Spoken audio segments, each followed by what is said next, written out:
Bonjour Maurice Soudiak-John. Avec le rejet de la liste de Yewwi Askanui, de nombreux leaders politiques sont exclus des législatives.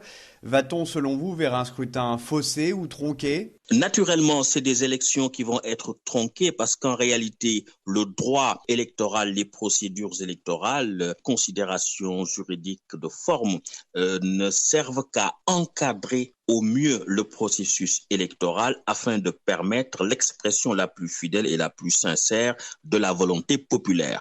Mais lorsque les procédures constituent en elles-mêmes un frein, c'est la démocratie qui prend un sacré coup parce qu'en droit, l'accessoire suit le principal.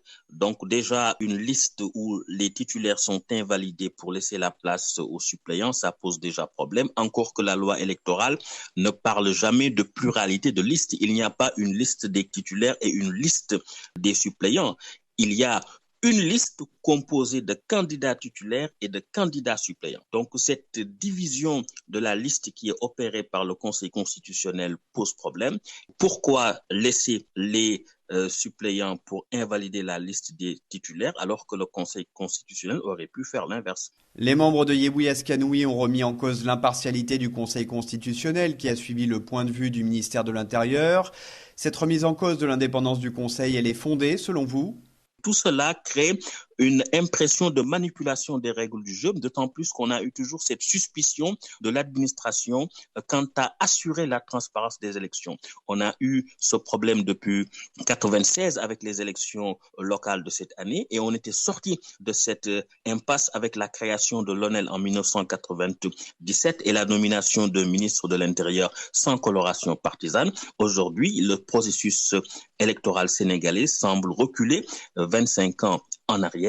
Là aussi, c'est une situation qu'on a du mal à comprendre. Les opposants affirment que Macky Sall aurait eu peur d'une cohabitation. C'était un scénario crédible? C'était un scénario crédible parce que avec la coalition Yewwi Askanui Wallu Askanui, l'essentiel des députés sont élus sur le scrutin majoritaire à un tour au niveau des départements et je crois que l'opposition aurait pu faire une percée remarquable. Maintenant, avec l'invalidation de la liste des titulaires, là aussi crée une nouvelle difficulté pour cette coalition-là parce que ce sont les têtes de proue, les leaders ceux-là même qui portent cette coalition, qui sont mis hors de course. Quel va être l'impact de cette invalidation de la liste des titulaires? Ça va être la grande question. Donc, il va y avoir un travail politique à faire pour voir quelle suite donner par rapport à cet état de fait. L'opposition appelle à une marche ce mercredi. Peut-on craindre un raidissement de la situation, des tensions?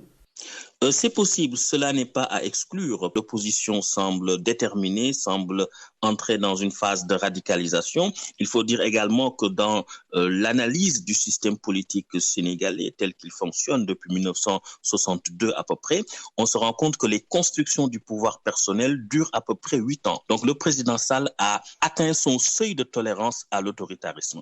Donc dans ces conditions, si on y ajoute la montée frénétique des prix des denrées de consommation courante, eh bien, cela constitue un facteur détonnant, d'autant plus qu'on a un climat politique délétère marqué par toutes ces vicissitudes liées à l'organisation des élections législatives prochaines.